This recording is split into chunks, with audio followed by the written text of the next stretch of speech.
He threw my suitcase onto the lawn like it was trash, the wheels catching on the wet grass with a sound that still echoes in my bones. The fabric tore against the concrete porch as it slid, and his scarf, my favorite, the one with the tiny blue flowers, snagged on a nail and fluttered free. He didn't look at me. He didn't need to. He had an audience, a cluster of neighbors on their porches, phones in hand, and the woman I'd come to recognize as Vanessa watching from my bedroom window, wrapped in my robe as if she belonged in the picture. I stood at the doorway and did the one thing I had practiced in my head 1,000 times during the long nights at my mother's bedside. I did not beg. I did not cry theatrically for the neighbors. I took out my phone, unlocked it with fingers that had delivered morphine and meals and whispered prayers for someone else's life, and I dialed one number, the only number I had saved for a storm that might come. My mother's lawyer answered. "You need to get here," I said. My voice was steady. "Now, 20 minutes is not long when you're waiting for help that needs to be more than symbolic. It is an eternity when the man who has spent years convincing you that he built your life throws your things into the yard and laughs. It is both when there are neighbors with cameras and a woman in your robe staring like she has been granted a stage. He, Derek, was methodical, almost ritualistic. He had packed a single suitcase from our closet, fingers moving like he was reciting a list of grievances. Once the suitcase hit the lawn, he pulled the old brass key from his pocket and slammed it into the lock on the front door. The tumblers turned.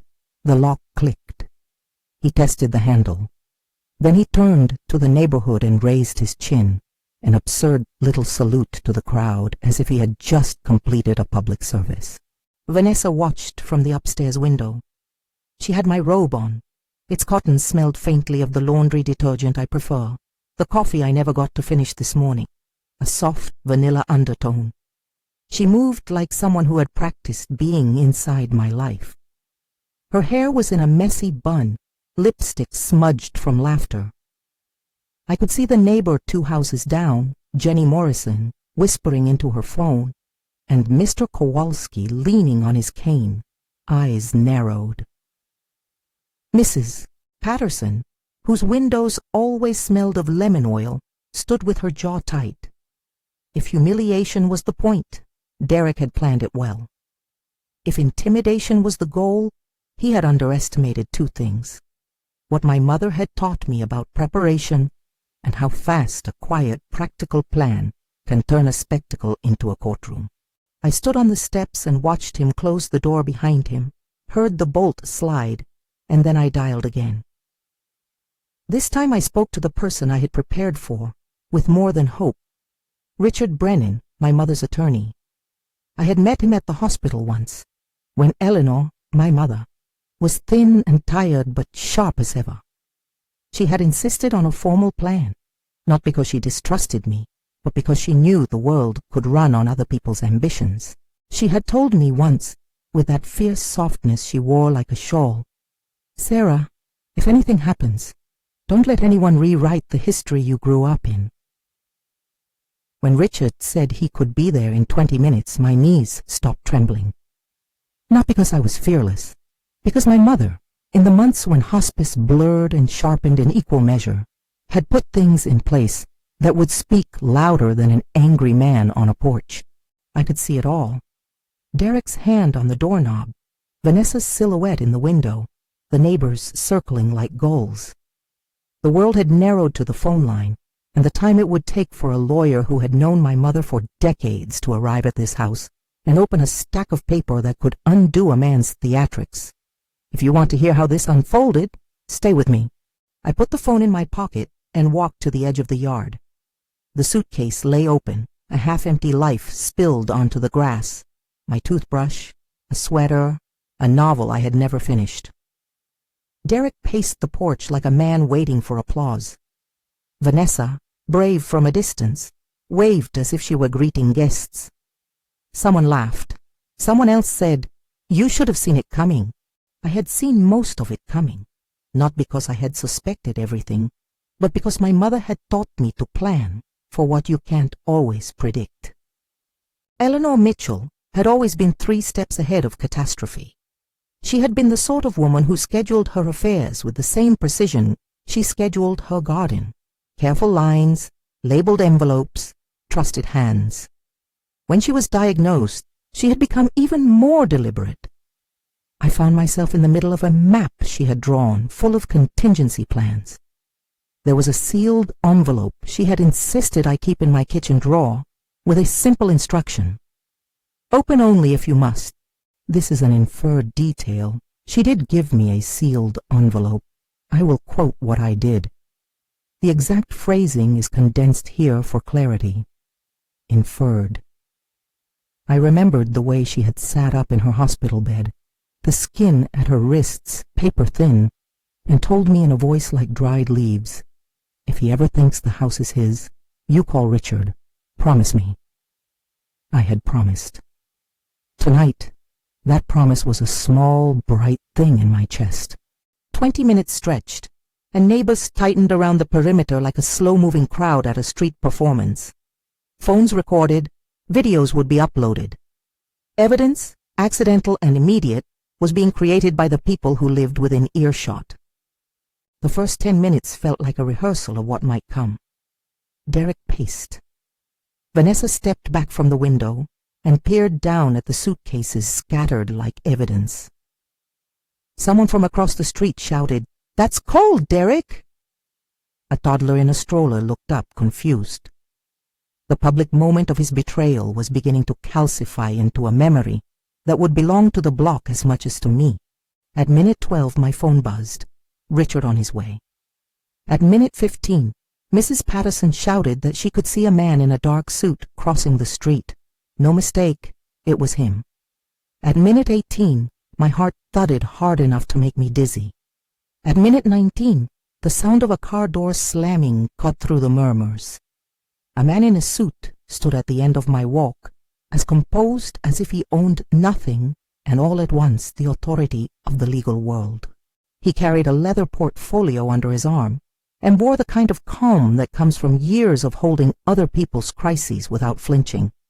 He introduced himself to the neighbors as Richard Brennan, and his voice had the low, steady cadence of someone who doesn't need to raise it to create order. He walked up my path and without hesitation knocked on the door Derek had just locked behind him. The knock was not loud. It didn't have to be. But it was worse than anything Derek expected because it came with the right name and the right paper. When the lock clicked and the door opened only an inch, Richard stepped forward and held up a sheet of paper between them. He did not shout. He didn't need to. He simply asked, "Mr. Collins, do you know whose name is on the deed for this property?" Derek, who, in the glare of neighbors and in the theater of his own bravado, had been practicing indignation, stuttered. "Of course I do. It's ours. It's—" Richard slid another page into view, a legal-looking document with neat print and a seal. "This property was transferred into an irrevocable trust," he said. "The deed shows sole ownership in Eleanor Mitchell's name, and she named her beneficiary, Sarah Mitchell." The words landed like a weight. A man who had been performing dominance 3 steps earlier went still. The neighbors who had been snapping pictures and laughing fell silent, their mouths open. There was an odd sound in the air, a mixture of the lawnmower across the street and a collective intake of breath. I stood there, legs trembling, not because I was surprised. My mother had told me she would protect the house, but because the reality of paper and seal and signature could press like a hand on a man's chest. It forced him to rearrange his assumptions. Richard continued. He spoke in plain language because spectacle doesn't need gilding. He said, "There's also a temporary restraining order attached to the property controls that prevents the disposal or encumbrance of the house while questions of ownership are clarified." He showed the page, the title clear enough for anyone to read. Temporary order. It didn't declare criminality. It didn't promise a prison sentence. It did, however, stop a man from walking away with someone else's life. Derek's face flickered, outrage, then calculation. "You can't," he began. "Mr. Collins," Richard said, slower now. "Please step aside. This isn't for a scene." The neighbors had become a jury without knowing the rules. Phones recorded the evidence. From the upstairs window, Vanessa watched and then hurried away, as if the robe had suddenly become a costume she could not stand to wear. Richard asked to come in.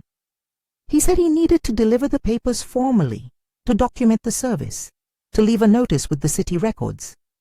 He needed to make sure lenders who had been called by men in suits understood that this property was in an irrevocable trust. He needed time to notify appropriate parties and to ensure there was a record proving the house could not be sold or refinanced without legal standing. He also produced a small folder, thicker than the deed and the order, wrapped in a plastic sleeve. The private investigator's work. The photos inside were time-stamped. The photos showed a man, Derek, entering the house on nights when my mother was in the hospice unit of the hospital. They showed him signing papers, a figure I recognized not because they were flattering, but because memory shapes what we see. The timestamps matched. They were not dramatic photographs, they were documentary. They mapped out a pattern. Richard did not say, "You are a criminal."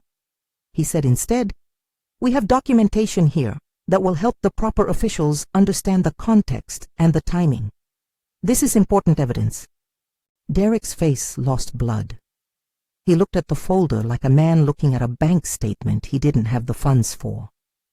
He muttered something about rights and "we had an agreement," but agreements don't override deeds and trusts and time-stamped evidence. They exist in a different language. I remember the neighbors shifting, the low sound of a lawn sprinkler hitting the grass, the way Jenny Morrison's hands trembled as she held her phone. Mr. Kowalski's jaw had fallen open. Mrs. Patterson whispered to someone that she'd always thought something was off. There was a peculiar kind of quiet in those seconds. It wasn't the quiet of a room where nothing happened. It was the quiet of a moment where everything that had been performed was exposed as a set. The audience had been real. The performance had been a lie. Derek tried to laugh. It sounded thin. "What can an old piece of paper do that I couldn't?" he said, more to himself than to Richard. Richard's answer was a quiet list of practicalities, none of which promised an immediate end to Derek's problems, but all of which took away his ability to pretend ownership. He said, "We will notify the lenders. We will file the documents with the county. We will ensure that there's a record preventing any transfers. There are steps to protect the assets and to preserve the house as Mrs. Mitchell intended." It was not a triumphant speech. It was a set of procedures meant to turn the spectacle of eviction into the sober machinery of the law. It was enough to make Derek's bravado begin to crumble. And then Richard pulled one more thing from his folder, a page that showed signatures on paperwork for a refinance application. He didn't shout. He didn't need to. He handed the sheet to Derek in a way that made the neighbors lean forward. The signature looked like mine in a cursive that could be mistaken for any tired woman's script. But Richard's face had the look of a man who has seen enough signatures to know when something doesn't belong. "These are applications for home equity loans and a refinance in the amount of approximately $127,000, Richard said. He put the number plainly on the porch where everyone could hear it. "Those lenders have been notified to pause any action until this is resolved." We were on the porch, all of us, neighbors, the woman in my robe, the man who had stormed out of my life, and there was paper between us that did more than tell the truth. It started a process. Derek's composure cracked. He began to pace. "You can't hold me here," he said, low and urgent. "You can't stop me from... Mr. Collins." Richard's voice tightened. "Please calm down. Violence will only escalate the situation. We will proceed through legal channels." It was the kind of line that would be recorded later by someone in a neighbor's phone and replayed at kitchen tables. It was also the kind of line that can be the bridge between a man's temper and the law's slow, inevitable machinery. From the window upstairs, Vanessa had disappeared. Voices rose on porches. Someone asked if she was married. Someone else said they thought she had been seen with a child in a minivan months earlier. Hints and whispers do not make a case, but they build a frame around a person who had stood in the center of my home wearing my robe. Standing there, watching the papers be read aloud, I felt the weird, simultaneous relief and grief that comes from being proven right about something you've always hoped was wrong.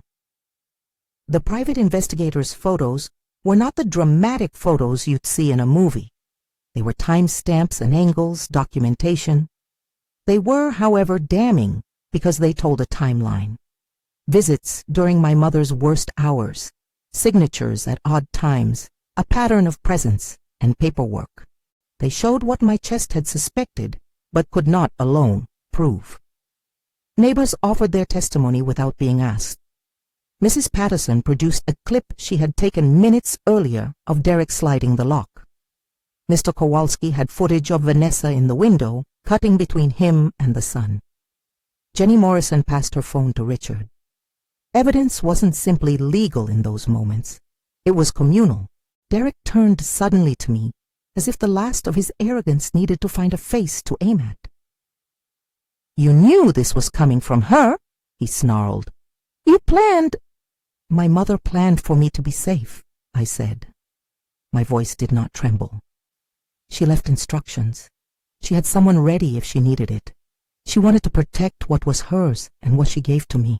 That phrase, what she gave to me, felt both small and enormous. It wasn't just a house. It was the history of meals and winter coats and the smell of Sunday coffee. It was the place my mother chose to secure with paperwork rather than promises, with deeds rather than debates. Richard folded the folder closed and said, "For now, the important thing is safety and documentation. We will file these papers and notify the lenders and relevant parties. I will also recommend a forensic review of those loan applications. If signatures are forged, that will be for the lenders and, if necessary, law enforcement to evaluate." His words did not predict prosecution. They did not promise dramatic arrests. They promised process. For someone who had spent nights tending to a dying woman and trying to hold a life together, process was a lifeline. When Richard left the papers at the door, certified copies and notices attached, he left with instructions about how to serve documents formally. He left with a quiet admonition to call if anything escalated. He left a telephone number for a law firm that had known my mother's wishes for years. He closed the portfolio and walked away with the steady, small rhythm of a man who had been called to mend an immediate tearing. After he left, the block felt different. The cameras remained up. Phones were still recording. People compared notes. Someone said, "We should get coffee at Sarah's tomorrow." A neighbor offered to watch my house while things were sorted. An older woman, Mrs. Patel from 3 doors down, took my hand and said simply, "You are welcome here." Vanessa did not come down the stairs. She stayed upstairs until a car pulled up and sped away with a woman in a robe inside it. This may be an inferred detail based on neighbor reports and the footage later compiled by the private investigator. Inferred. Derek lingered on the porch like a man waiting for a verdict he hoped never came. He eventually collected his suitcase from the lawn and left. He told neighbors he was going to clear his head, but he left the lock changed and the paper on the door to complicate a man's exit. That night, I sat in my kitchen with the sealed envelope my mother had given me years ago. I had not opened it because I wanted to be brave. I had kept it for the right moment, whatever that meant. The letter inside was short. My mother had never been long-winded. She had written, "If you must choose between making noise and making a plan, choose the plan. I choose you." There was a check folded inside, $40,000. My hands shook when I unfolded it. The numbers were precise. My mother knew I would need more than a lawyer and a stack of paper. She had thought to make space for the messy human work of rebuilding. I read the few lines aloud to the empty kitchen, and something that had been clenching my chest began to loosen. I didn't spend it immediately. I didn't want to squander the trust she had put in me. I slipped the check into an envelope and placed it back in the drawer. My decisions would be deliberate, as she had taught me. On the porch, life had reorganized itself. The neighbors had retreated to their porches and kitchens, closet doors and curtains. Someone made tea. Someone else walked their dog in circles. The block hummed with a new narrative about the Mitchell house. I slept in my own bed that night, doors bolted, the lock that Derek had fiddled with still attached to the frame. I slept because the papers in the lawyer's folder had given me the strange power of being both vulnerable and defended at once. I slept with the knowledge that the rest of the fight would be quieter, legal, and long. But that night, in the dark, I also felt the shape of something else, possibility. Not the quick, reckless flight of starting over on impulse, the kind of beginning Derek had hoped for when he threw my suitcase out, but the careful, stubborn reconstruction my mother had intended. A house could be more than a building.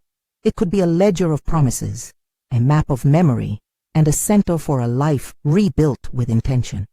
I woke to messages from neighbors I barely knew. Someone had uploaded the video of the suitcase. Someone else had posted a clip of Richard holding up the papers. There were comments, some cruel, some sympathetic, and some practical. "If you need a lawyer, call me." "I work nights. I can watch your house." "You okay, Sarah?"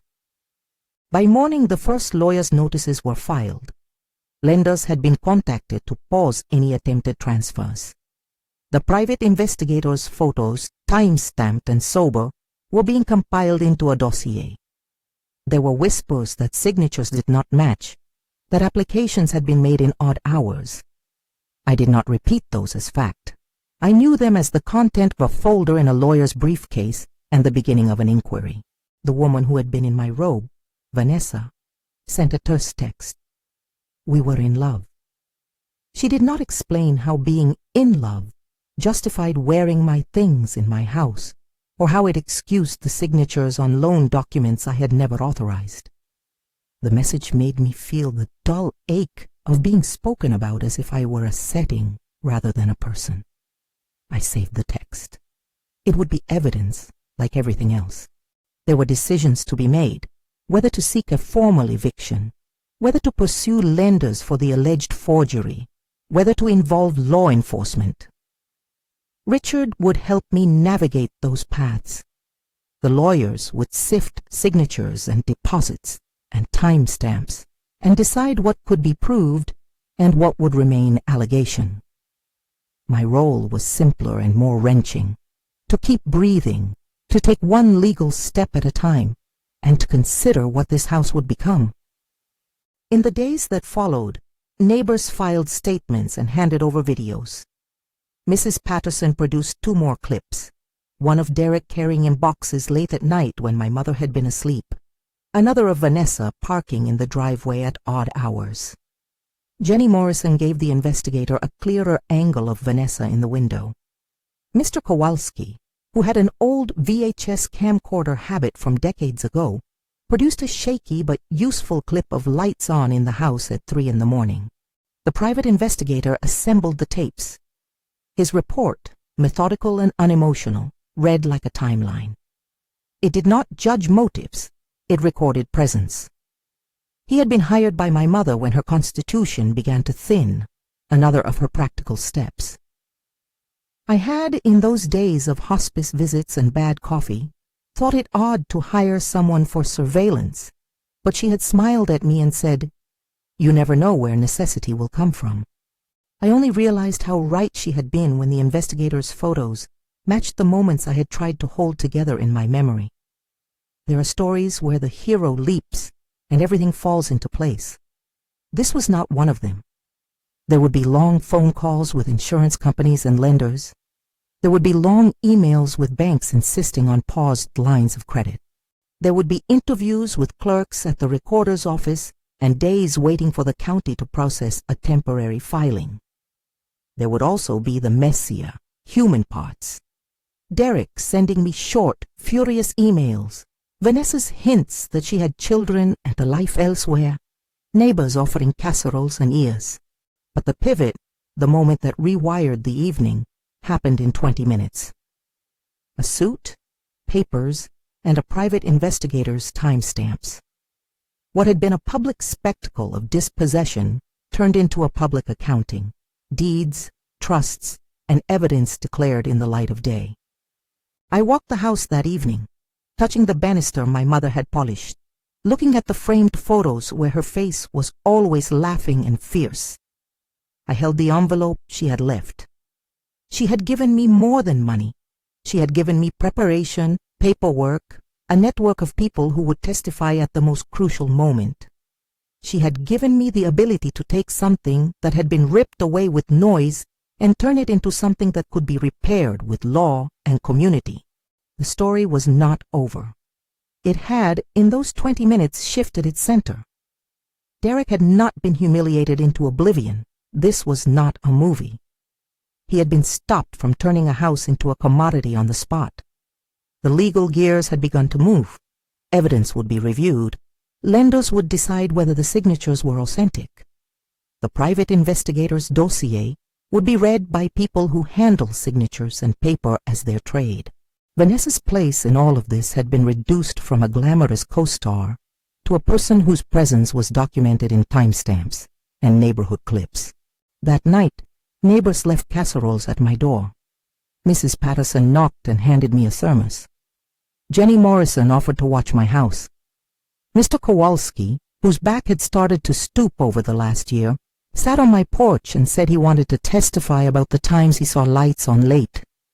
Community, I learned that week, is not just compassion in feeling. It's practical action, footage, signatures, testimony.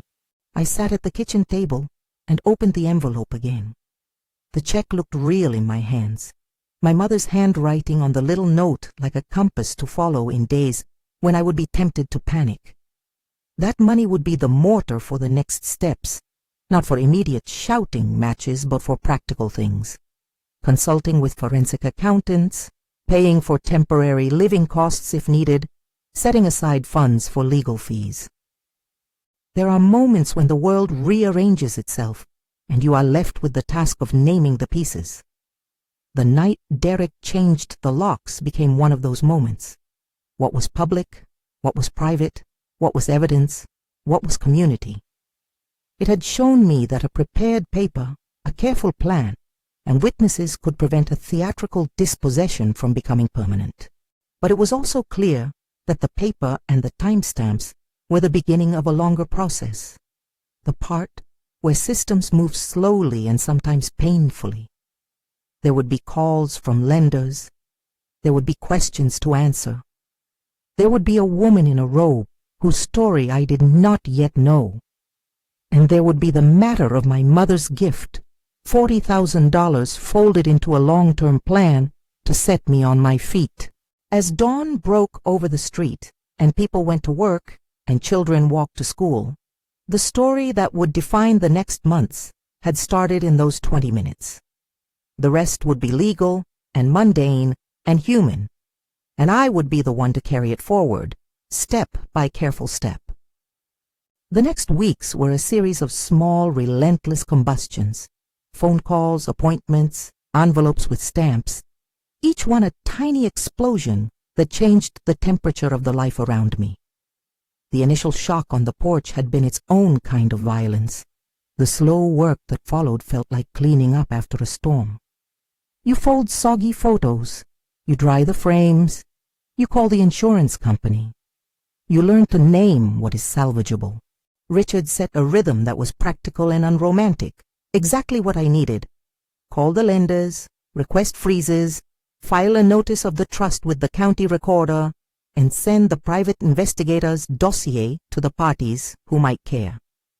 He told me plainly what he could do, and he told me plainly what he could not promise. That way of speaking, clear, careful, was in a way my mother's voice, translated into law. The private investigator's report arrived in a manila envelope, neat as a ledger. It contained time-stamped photographs, transaction records, and a log of visits that matched the nights my mother had been in hospice. Each sheet felt heavy. We took the dossier to a handwriting expert. The expert's report, written in the measured language of technicians, said what a lay person might have suspected. Some signatures were suspicious. There were inconsistencies in stroke and pressure. The timings on the loan applications were odd. The figure that Richard had read aloud on the porch, the roughly $127,000, was embodied now in bank statements and application numbers.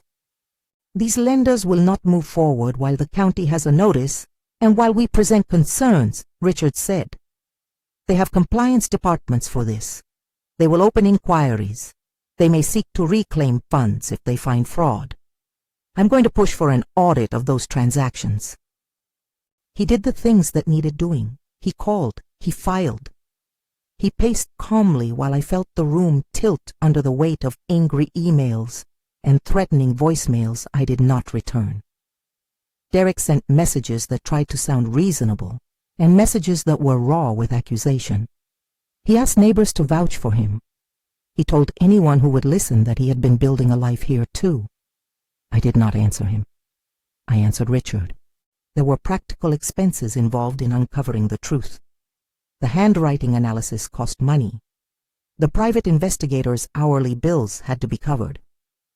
My mother's check, folded in that envelope, was not an emotional indulgence. It was a tool. The way she had placed that money, like a mortar mix beside a half-built wall, meant that I could act without the small, paralyzing terror of bankruptcy. I signed checks. I set up accounts for process reports. I paid the investigator and the analyst. I paid Richard a retainer so he could move faster. Neighbors continued to be witnesses and quietly allies. Mrs. Patterson produced more clips from her window camera. Mr. Kowalski delivered a thumb drive with his shaky footage. Jenny Morrison walked over with a notebook of dates she'd kept, to herself, she said, because she thought something was off. All of it became a mosaic.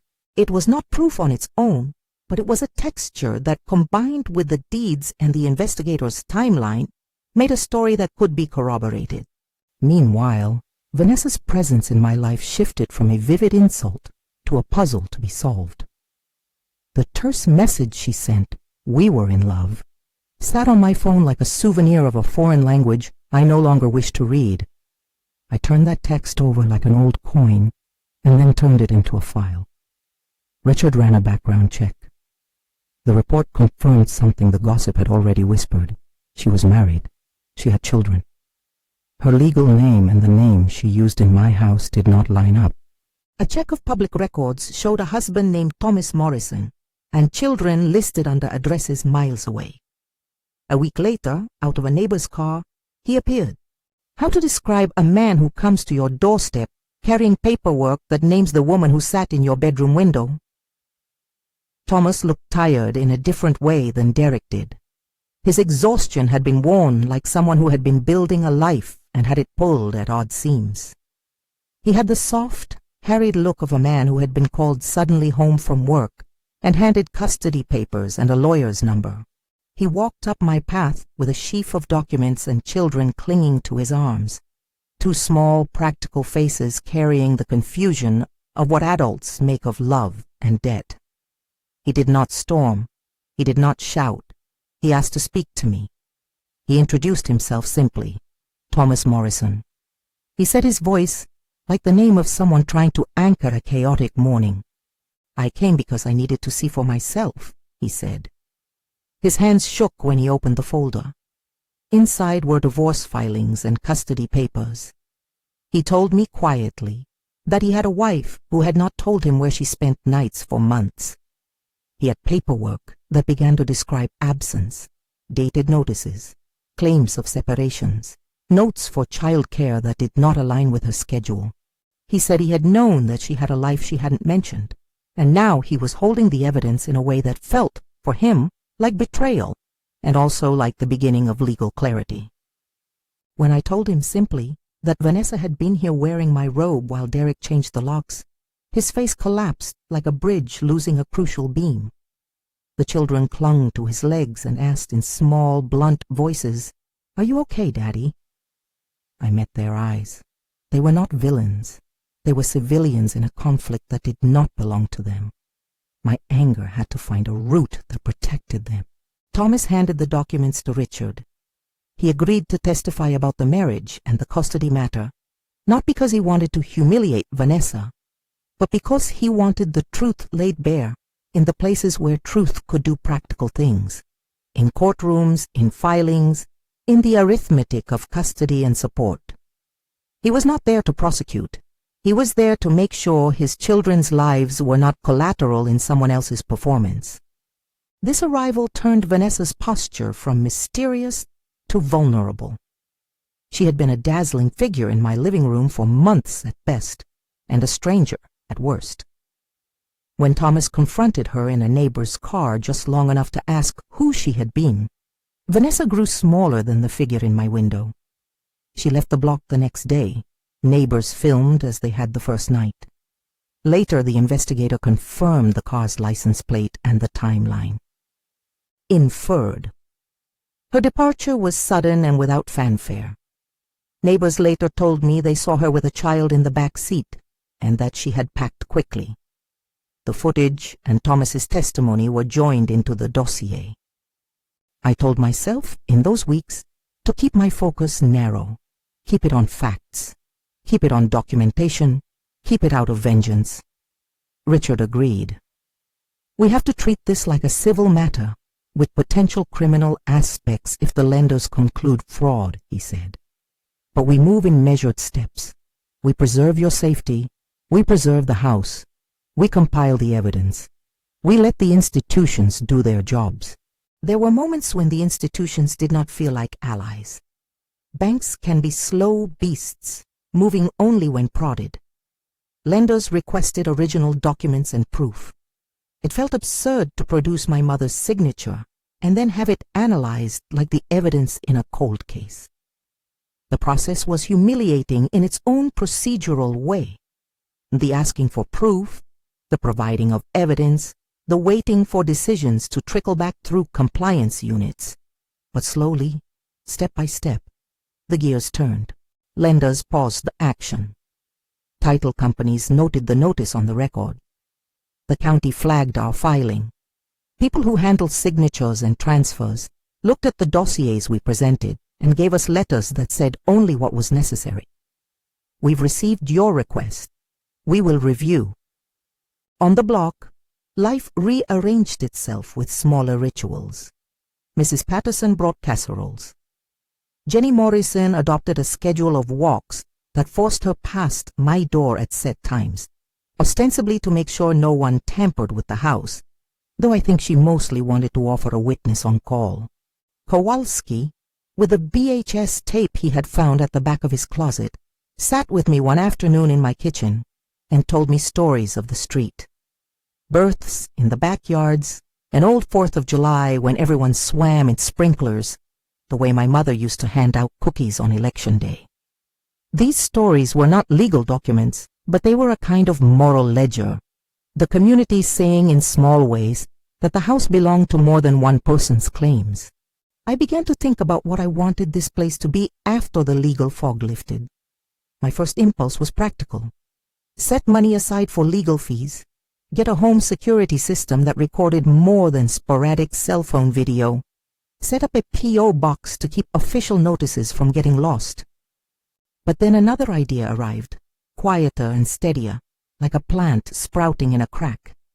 If I had learned from my mother and from that week on the porch that preparation could stop a man from turning a home into a commodity, maybe that knowledge belonged to more than me. I made a list. It began as a single line. Women in our neighborhood need to know the things I was lucky to inherit. Then, lawyers who will take calls for free, a network of investigators who do not charge punitive rates for small cases, financial workshops on how to spot suspicious loan offers. The list grew longer, then more actionable.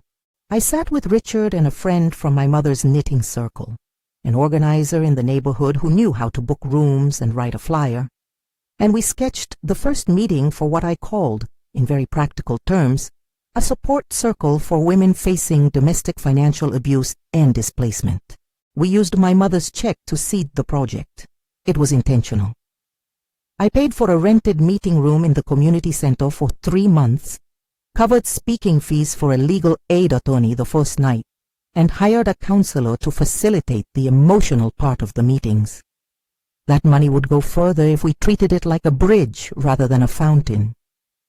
We advertised quietly, flyers in library lobbies, a post in the neighborhood email group, a note left with the church bulletin. We offered child care for those who needed it, because I had watched the 2 small faces on Thomas's lap and understood that practical support matters. The first meeting was smaller than we had hoped, 7 women in folding chairs sipping coffee, but it was fierce in the quiet way people are when they finally speak about a thing that has been kept inside. One woman, a mother of 3 who lived 2 blocks over, said she had been pressured into signing on a credit line when she was still recovering from surgery. Another spoke of a landlord who had tried to evict her with no notice. We did not preach. We offered lawyers who would take initial questions pro bono. We offered a stack of printed resources on trusts and how to read a deed, and we offered solidarity. From those 7 chairs, the group grew. Word of mouth spread. People brought casseroles. A local attorney offered a free clinic once a month. A bankruptcy counselor gave a 1-hour talk on basics, credit reports, how to freeze accounts, how to request fraud alerts. We became a place where paper could be translated into action and where emotional wreckage could be breathed into sentences and slowly plans. In quiet, practical ways, the money my mother had left did what she intended. It enabled me to hire the services that could move an investigation forward.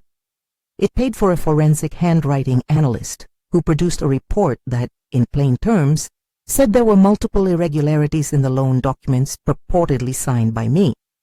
It paid for an accountant to trace disbursements on one of the loans.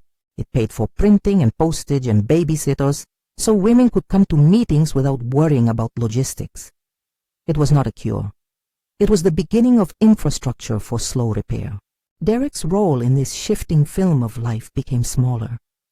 He sent emails that tried to sound conciliatory, and then emails that threatened. He called neighbors and tried to paint himself as a wronged party. Neighbors, who had been kind but cautious at first, began to avoid engaging him. He had been the male center of jokes and whispers for a few days. Within weeks, his name was mentioned only when necessary. He stopped joining book club meetings that my mother had hosted.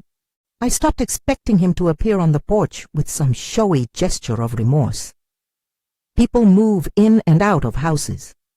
What stunned me was how quickly his particular claim to this house evaporated in the face of deeds and documentation, and the community's refusal to treat performance as truth.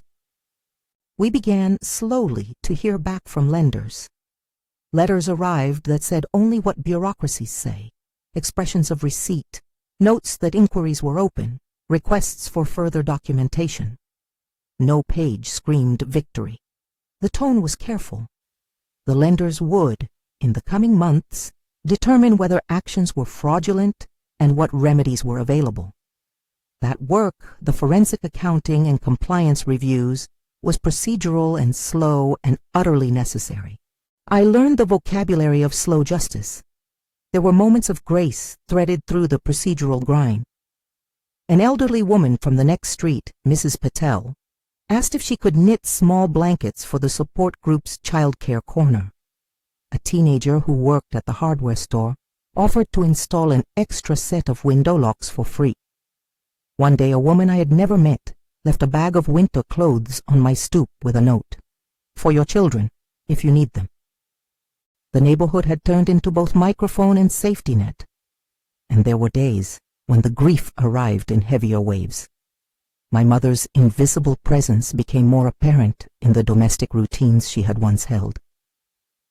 The kettle, polished in a way only she could manage, sat on the stove. The scent of Sunday coffee lingered like a memory you can almost taste. I read her letters again and again. She had left instructions not only for the house, but also for how to live after loss. Be methodical, be kind, be prepared. The most concise line of her letter, "If you must choose between making noise and making a plan, choose the plan," was not a cold dictum. It was a permission to be practical in grief. As the support group matured, we added more structured programming. We hosted an evening with a forensic financial analyst who explained what red flags to look for in refinance offers. We invited a representative from a national hotline that connected survivors of financial abuse to resources. We partnered with a small nonprofit that offered mediation services. Women began to bring their own stories, some small and private, some raw. We offered food and legal referrals, and the knowledge that once, on a porch, an envelope had been enough to stop a man from changing the locks permanently. One afternoon, 6 months after the locks were changed, I received a call from a county clerk. It was a small thing, a notification that a temporary notice of interest had been recorded, an acknowledgement that our filings were in process.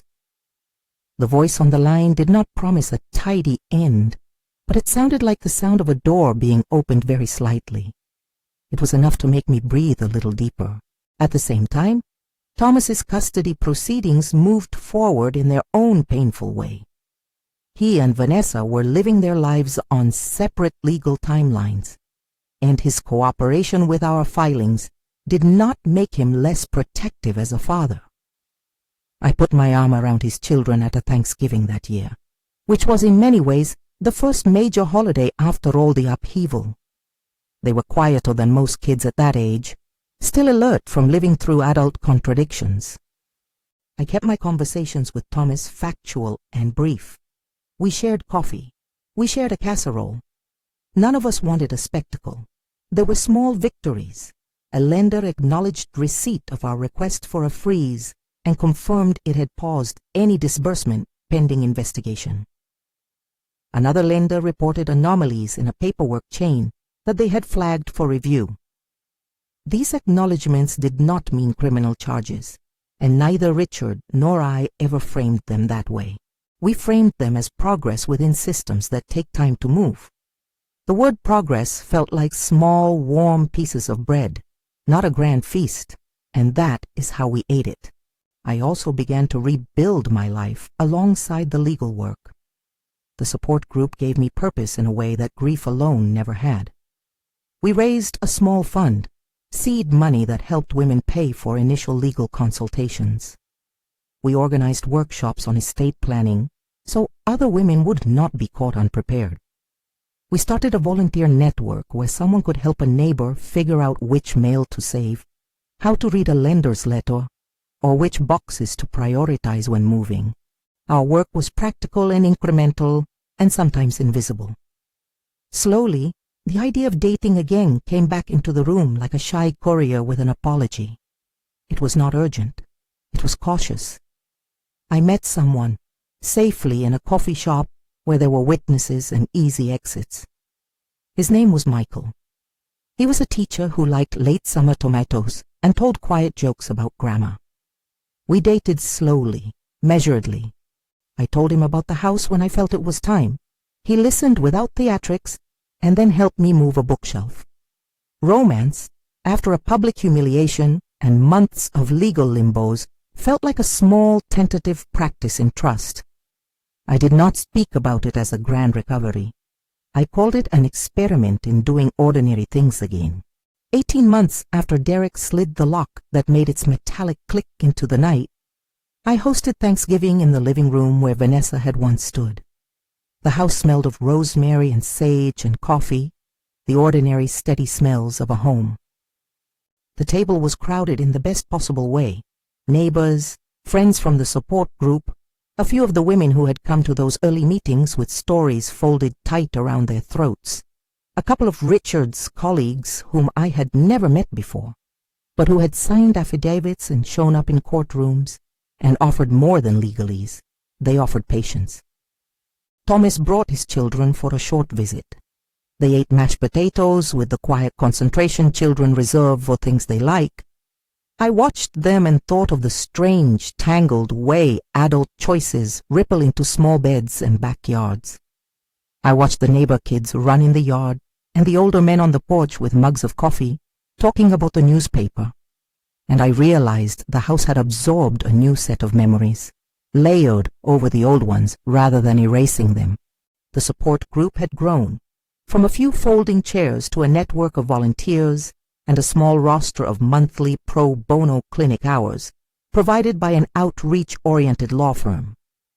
We had a modest scholarship fund that helped clients pay for handwriting analysis or an initial retainer, small things that make a real difference when evidence costs money. We taught classes on reading deeds, on what an irrevocable trust looks like on paper, and on how to keep a record of odd visits or suspicious calls. None of these measures make trauma vanish. They simply make it less easy to be isolated while you are broken. When I read my mother's letter aloud that Thanksgiving, I kept the quote short, as she had been. "I choose you," she had written, and the rest of the room leaned in, not because they needed to know what she had meant, but because they wanted to witness a promise being kept. There were tears, because there will be tears when a woman reads the voice of her mother in a kitchen that smells like rosemary. But there was also laughter, because neighbors tell the best stories about the small, ridiculous things that keep us alive. The time my mother mistakenly served her famous pie with salt instead of sugar and pretended it was a new recipe. I did not tell the room everything that had happened in the months of legal motion. There are parts of that process that remain procedural and private, but I told them simply what the envelope had been for. The architecture of protection my mother had built for me. I told them how a plan can sometimes make a spectacle impotent. People asked me afterwards what I had wanted to teach by sharing this story. I did not have an answer in a single sentence. I thought of my mother's hands, of the way she labeled things and kept a ledger of birthdays. I thought of Richard, who arrived in 20 minutes because he had known my mother. I thought of the neighbors who filmed and came with casseroles. I thought of Thomas's children who had nothing to do with the snares adults set for themselves. And I thought of the women who had come to the first meeting with guarded faces and left with a folder of resources and a number to call. If there is a moral I can give without sounding sanctimonious, it is this: preparation matters more than performance. Paper, if you have the right paper, can be louder than a man yelling on a porch.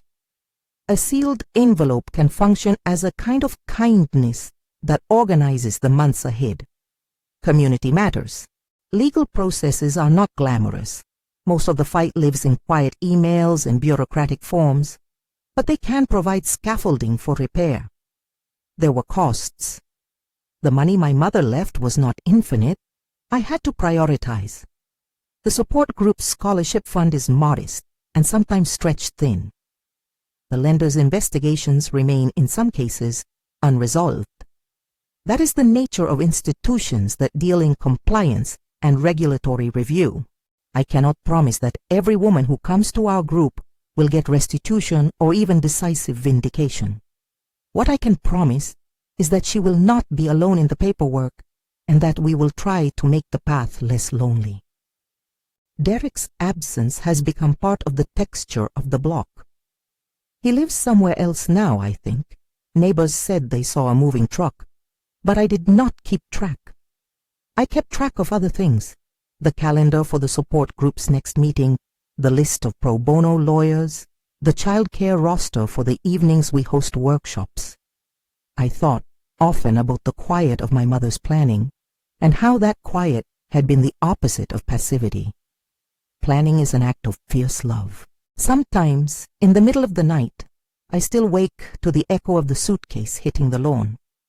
Memory leaves residue, but the residue is not only pain, it is also a map of what was saved: the deed, the trust, the envelope, the community's footage, the signatures flagged by an analyst, the men and women who testified. The story of that night has become part legal dossier, part neighborhood lore, part the founding myth of a small organization that helps women hold their property and their dignity. I do not tell this story to gloat. I tell it because the mechanism of protection my mother set in motion seems like the practical kind of miracle. It is something we can emulate. People sometimes ask if I forgave Derek. Forgiveness is a complex thing that moves at its own pace.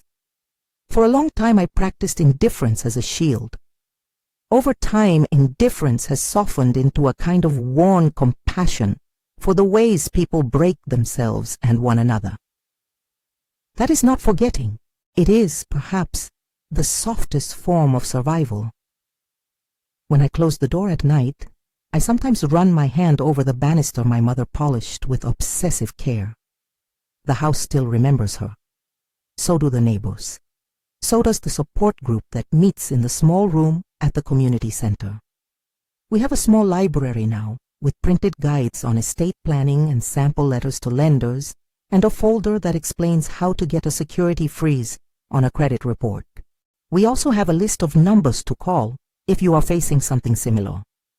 Lawyers who have helped pro bono, counselors who will listen free for your first session. The night I finally felt a kind of quiet satisfaction, not triumph, satisfaction. I was folding laundry in the living room. Michael had dropped by with a bag of oranges from the farmer's market, and we talked about small things, whether to paint the guest room a soft gray or a deeper blue. I thought about how ordinary that decision felt, and how important ordinary things are after upheaval. The ordinary is the place where you test whether repair has taken root. This is the end of that particular arc. The lock that Derek turned, the robe at the window, the suitcase on the lawn, and then the arrival 20 minutes later that began a cascade of ordinary legal work and community care. It's gone from spectacle to process, from anger to the meticulous work of rebuilding. In the middle of it, my mother's plan proved itself. A deed in an irrevocable trust, a lawyer who knew what page to show, a private investigator's time stamps that turned rumor into something a bank would have to answer for. Those 20 minutes changed the trajectory of a night, and, in small, consequential ways, the next years. If this story speaks to you, if you too are walking through the aftermath of someone who tried to rewrite your life, please know you are not alone. There are people who will help. There are practical steps you can take. And if you found something in this that could help someone else, share this story with them or reach out to the resources below. If you want to stay connected to stories like this and to the work our group does, subscribe to the channel and share your own experience in the comments so others can find solidarity. Thank you for listening to how 20 minutes made all the difference in the life I am still building.